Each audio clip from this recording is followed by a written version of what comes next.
बात करने वाला हूँ आज अपने फेवरेट स्टॉक के बारे में, क्योंकि मुझे तो ये स्टॉक बहुत ही अच्छा लगता है। लॉन्ग टर्म के हिसाब से ये कंपनी अपने शेयर होल्डर्स को, यदि पास रिकॉर्ड भी देखें तब भी ये कंपनी अपने शेयर होल्डर्स को 5 साल में एक अच्छा रिटर्न दे रही है। और बताते चलें कि न केवल रिटर्न दे रही है, ये कंपनी डिविडेंड भी दे रही है। और कंपनी का फंडामेंटल हो, फाइनेंशियल हो और शेयर होल्डिंग पैटर्न हो, तीनों के तीनों ही अच्छे खासे हैं। ये वीडियो सिर्फ एजुकेशनल पर्पज है, ना हम कोई भी स्टॉक खरीदने की सलाह देते हो ना ही बेचने की। तो आज हम बात करने वाले हैं CDSL के बारे में, जिसका फुल फॉर्म है सेंट्रल डिपॉजिटरी सर्विस इंडिया। ये कंपनी जो पैसा हम स्टॉक मार्केट को देते हैं उस पैसे को डिपॉजिट करती है, होल्ड करती है उस सिक्योरिटी को इन एन इलेक्ट्रॉनिक फॉर्म में। तो आज के दिन जब मार्केट बंद हुआ कल, इस कंपनी का जो शेयर प्राइस था वो था 1539 रुपीज़ 10 पैसे का। और कल के दिन इस कंपनी के शेयर में गिरावट रही 3.41% की। लेकिन जो कहानी होती है वो एक दिन के हिसाब से कोई इन्वेस्टमेंट नहीं करता। 1 साल, 3 साल और 5 साल को देख कर ही किसी भी कंपनी के शेयर को आप खरीदें या बेचें या किसी भी कंपनी में इन्वेस्टमेंट भी करें। यदि 1 साल को देखूं तो इस कंपनी का रिटर्न मामूली रहा, 1.28% का रिटर्न निकाल के दिया सिर्फ 1 साल में। यानी 1 साल पहले CDSL का जो शेयर प्राइस था मिल रहा था तकरीबन उतना ही जितना कि आज के दिन है।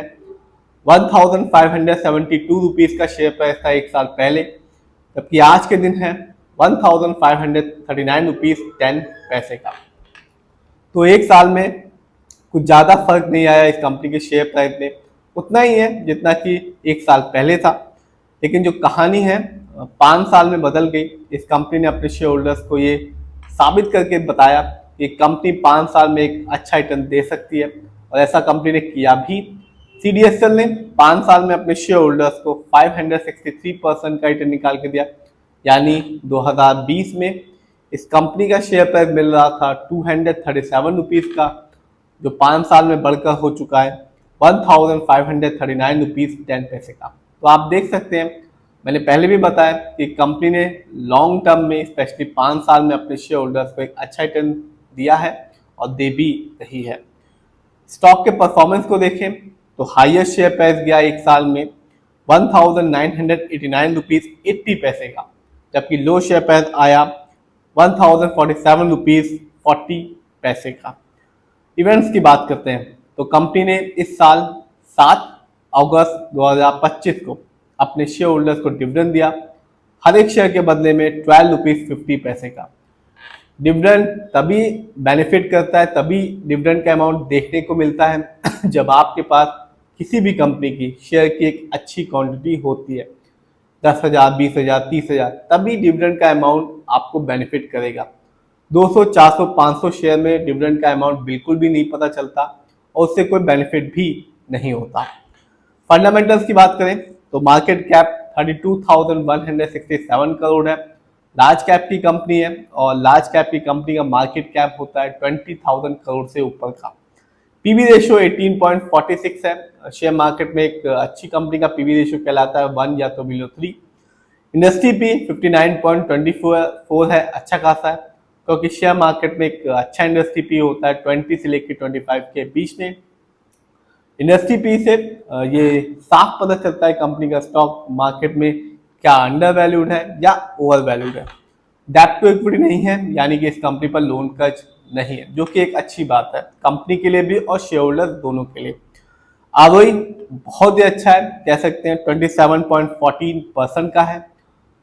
आरओई इंपॉर्टेंस रखता है, जब भी आप किसी कंपनी का फंडामेंटल्स देखें तो आरओई सबसे पहले देखें, क्योंकि आरओई से पता चलता है कि कंपनी शेयर होल्डर्स के पैसे को किस ढंग से इस्तेमाल कर रही है। जब भी किसी कंपनी का आरओई हाई होता है या पॉजिटिव होता है तो ये साफ बताता है कंपनी शेयर होल्डर्स के पैसे को सही से इस्तेमाल कर रही है। और जब भी किसी कंपनी का आरओई कम होता है, नेगेटिव होता है, तो साफ बताता है कि कंपनी शेयर होल्डर्स के पैसे को सही से इस्तेमाल नहीं कर पा रही। ईपीएस की बात करें तो कंपनी का ईपीएस कम है, 22.61% का है, क्योंकि शेयर मार्केट में एक अच्छा ईपीएस टीटीएम कहलाता है 80 और उससे ज़्यादा का। Earning per share trailing 12 month का मतलब होता है कंपनी ने एक साल में कितना कमाया। डिविडेंड यील्ड है 0.81% का। शेयर मार्केट में एक अच्छा डिविडेंड यील्ड कहलाता है 2% से लेकर 6% के बीच में। हाई डिविडेंड यील्ड इंडिकेट करता है शेयर होल्डर्स को कि इस कंपनी का जो स्टॉक है अपने पोर्टफोलियो में ऐड करना चाहिए। आगे चलते हैं और देखते हैं इस कंपनी के फाइनेंशियल कंडीशन को। तो सितंबर क्वार्टर में इस कंपनी का जो रेवेन्यू था वो था 341 करोड़ का, जबकि 2025 को देखूं तो ईयरली रेवेन्यू के मामले में कंपनी ने कमाया 1199 करोड़। जबकि प्रॉफिट की बात की जाए तो सितंबर क्वार्टर में इस कंपनी का प्रॉफिट रहा 140 करोड़, जबकि ईयरली प्रॉफिट रहा 2025 में 526 करोड़। जबकि नेटवर्थ को देखा जाए तो कंपनी का नेटवर्थ पिछले साल की तुलना में इस साल बढ़ गया। इस साल इस कंपनी का नेटवर्थ रहा 1804 करोड़, जबकि पिछले साल इस कंपनी का नेटवर्थ था 1507 करोड़ का। शेयर होल्डिंग पैटर्न तो साफ है, जो रिटेलर्स है यानी कि हम लोग हैं उनका विश्वास इस कंपनी में बहुत ज़्यादा है, जिसकी वजह से जो शेयर होल्डिंग है वो सबसे ज़्यादा है इस कंपनी में। रिटेलर्स का पैसा सबसे ज़्यादा लगा हुआ है 59.63% का। प्रमोटर की होल्डिंग 15% की है, यानी कि ओनर्स का पैसा कम लगा हुआ है, सिर्फ 15% का लगा हुआ है। एफआईआई की होल्डिंग है 11.54% की।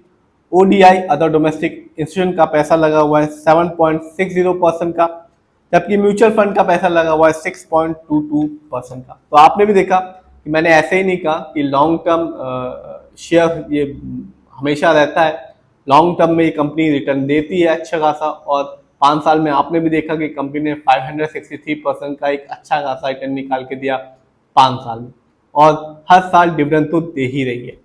फिर भी आप जिस भी कंपनी के शेयर को खरीदें खुद ही रिसर्च करें, खुद रिसर्च करें, एनालाइज करें, अपने फाइनेंशियल एडवाइजर की राय लें, तभी अपने पैसा शेयर मार्केट में लगाएं।